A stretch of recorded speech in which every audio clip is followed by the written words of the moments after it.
इन्ना अंज़लनाहु क़ुरआनन अरबिय्यन लअल्लकुम ताक़िलून। जी आगे बढ़ेंगे। कुछ किताब से मिसालें आपके लिए लाई हूँ मैं बोर्ड पर लिखूं? पहले मुश्किल वाला लिखूंगी फिर आसान वाला।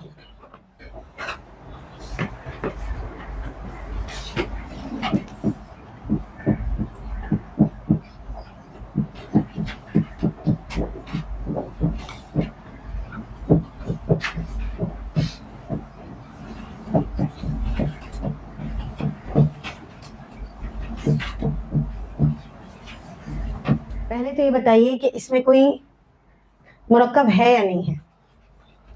इसमें से हमने क्या क्या पढ़ लिया? इन्ना पढ़ा है? नहीं। अन करो, ये और ये बता दूं कि चारों इसम है। अब बताइए। लसौतुल हमीर, गधे की आवाज, तो कौन सा हो गया? मुरक्कब इजाफी। ठीक है। ये आवाजों की सबसे बदतरीन, अल अस्वाती और अनकराब। देखें ना, आप मायनों पे ना जाएं। ये देखें, ये इसम कैसा है?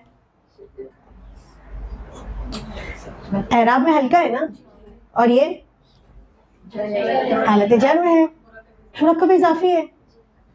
अभी मैंने थोड़ी देर पहले आपको क्या बताया था? आपको कुरान पाक में कोई ऐसा इसम नजर आता है जिसका एराब हल्का है, उसमें अल नहीं है और तनवीन नहीं है, और उसके बाद इसम ऐसा आता है जिसके नीचे जेर है, तो आप क्या बताएंगे? इजाफी है। कौन से दोनों मुरक्कब हैं? मुरक्कब इजाफी है। चले आगे बढ़ेंगे जी। ये एक आयत है, ये दूसरी है। ठीक है, इसलिए मैंने दायरा लगाया दरमियान। इसमें स्पेलिंग मिस्टेक तो नहीं है? इन्ना शजरत ज़क़ूमी तामुल अफ़ीम। जी अब बताइए, ये हर्फ हमने आपको नहीं पढ़ाया। ये इसम है, ये इसम है, ये इसम है और ये इसम है। ये चारों इसम है। अब बताइए कौन सा मुरक्कब बनेगा? ऐसा तो नहीं पहले मैं ऊपर मुरक्कब इजाफी पूछा, चैप्टर चल रहा है तो वही पूछ लिया बाजी ने, आसान कर दिया। देखें आप कैसे पहचानेंगे अगर माना नहीं भी आते तो? ऐसा इसम आपको नजर आ रहा है जिसका एराब हल्का है, उसके बाद वाला इसम कैसा है?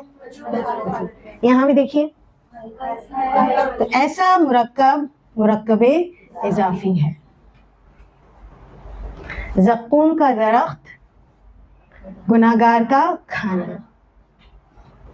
ठीक है जी। इन्ना ऐसे ही रहेगा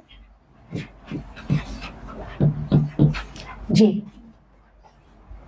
ये हमने आपको नहीं पढ़ाया। ये इसम है, ये भी इसम है, इसका एराब हल्का है और इसके आखिर में जेर है, मुरक्कब इजाफी। ठीक है। अभी हमने बहुत सारे लोगों की किताबें बनाई थी, बहुत सारे लोगों में किताबें तकसीम की ताकि इल्म हासिल करें और अमल करें। अब अगर मुझे कहना हो उसकी किताब, तुम्हारी किताब, मेरी किताब, आप सबकी किताब, उन सबकी किताब, उसकी किताब, उस लड़की की किताब, उस लड़के की किताब, उन सबकी किताबें, तो फिर क्या करेंगे? ज़माइर। बड़े हो गए माशाल्लाह, तो अब क्या करेंगे? हम ज़माइर पढ़ेंगे। ज़माइर आपको हमने कहीं लिखवाए थे, सिर्फ नाम। कहाँ पर? वो सर जब हमने आपको पढ़ाया था तो हमने आपको मार्फा की अक़साम में एक नाम ज़मीर का लिखवाया था, और उसको क्या कहा था कि वो क्या है? इस्म ज़मीर है।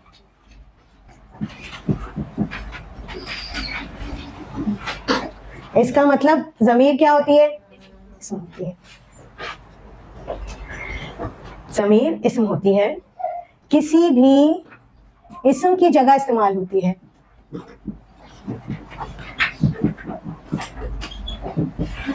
जब किसी इस्म का बार बार जिक्र हो रहा हो तो उसका बार बार नाम नहीं लिया जाता, पहली दफा उसका नाम ले लिया जाता है। फिर उसकी जगह ज़मायर इस्तेमाल की जाती हैं, सूटेबल। तो वो ज़मायर किसकी तरफ लौटती हैं? उस इस्म की तरफ। तो वो इस्म ज़मायर का मर्जिया होता है। आपने तफसीर में बहुत दफ़ा ये सुना होगा कि इस ज़मीर का मर्जिया ये है, यानी ज़मीर उसकी तरफ लौट रही है, उस इस्म की तरफ जिसका पहले नाम आ चुका। तो ज़मीर से पहले कोई ना कोई इस्म होगा जिसका जिक्र होगा, उसके मुताबिक ज़मीर आएगी। तो सबसे पहली चीज़ कि ये किसी ना किसी इस्म की जगह इस्तेमाल होती हैं, और ख़ुद भी इस्म होती है। क्यों? क्योंकि इस्म की जगह इस्तेमाल हो रही है। फिर हमने आपको बताया था कि किसी भी इस्म को 4 पहलुओं से आपको पहचानना है। कौन कौन से? जिन्स, अदद, वसत और एराबी हालत। इसका मतलब इसके साथ भी यही होगा।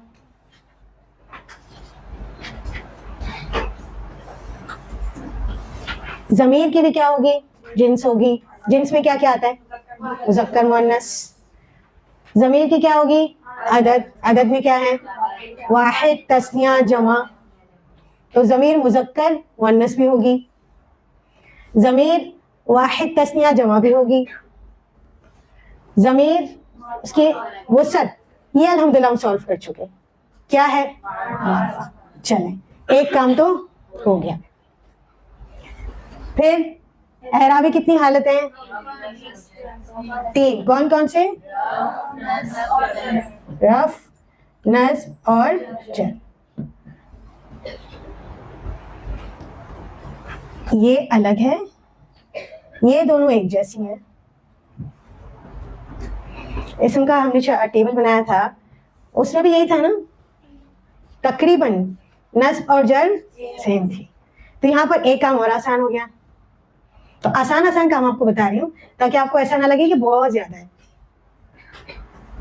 इसको कहेंगे इस्म ज़मीर मरफू मुनफसिल।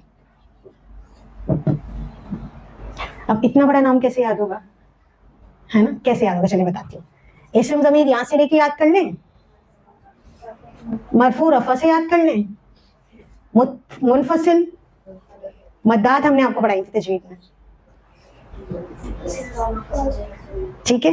तो अब इसका नाम आप खुद बता सकते हैं। ये कॉपी करें। इस्म ज़मीर, ठीक है, मंसूब व मजरूर, मुनफसिल का ऑपोजिट मुत्तसिल। कितना आसान है। दूसरा आपने खुद ही नाम बना दिया, बड़े हो गए, इसका मतलब समझ आने लगा आपको, अल्हम्दुलिल्लाह। तो अब तक हम किस नतीजे पर पहुंचे कि ज़मीर किसी इस्म की जगह इस्तेमाल होती हैं। इसमें भी चारों चीजें देखी जाएंगी, जिन्स, अदद, वसत और एराबी हालत। वसत कवर हो चुका है क्योंकि ज़मायर मार्फा होती हैं। ये हम यहाँ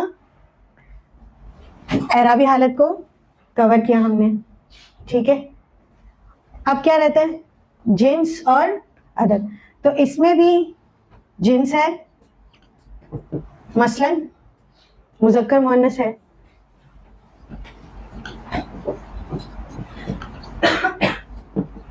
इसमें भी जिन्स है, इसमें भी अदद है। क्या है अदद? वाहिद तस्निया जमा, और इसमें भी अदद है।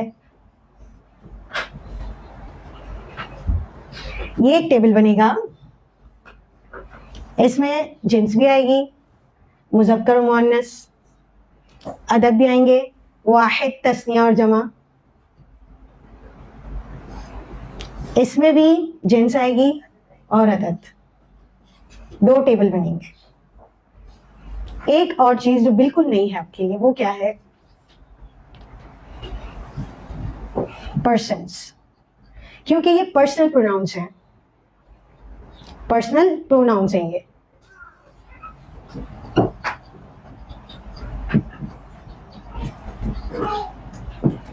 तो इसमें क्या क्या होगा? फर्स्ट पर्सन, सेकंड पर्सन और थर्ड पर्सन। अब ये सब कौन है? इतने सारे रिश्तेदार तो हमारे हैं नहीं, और ये इतनी सारी जमाइर आ गए, हम कैसे याद करेंगे?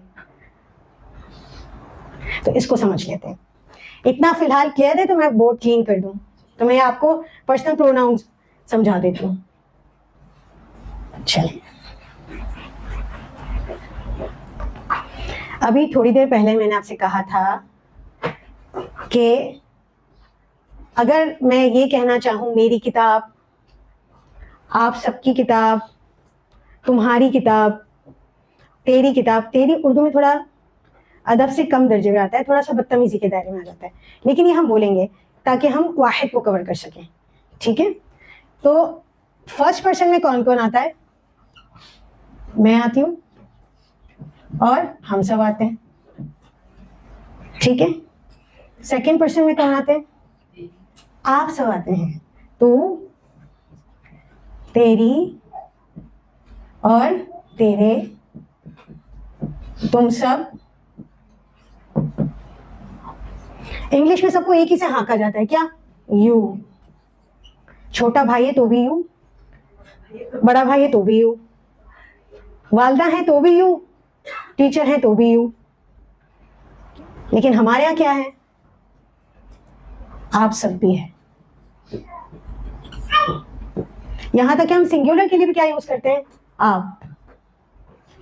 अभी थर्ड पर्सन कौन है? जिनके बारे में बात हो रही है, वो सब, उन सब का। इंग्लिश में यहां क्या आएगा? आई और वी।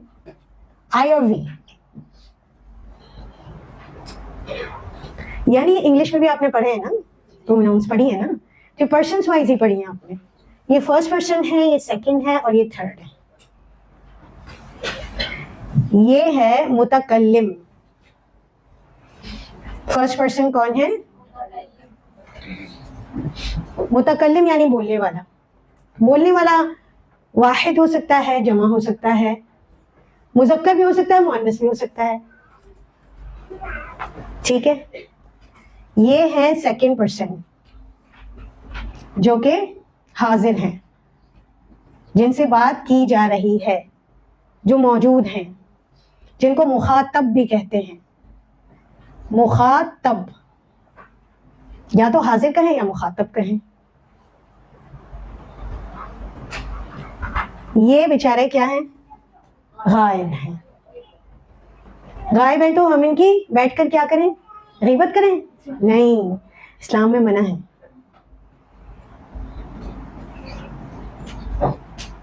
ये क्या है? गायब है।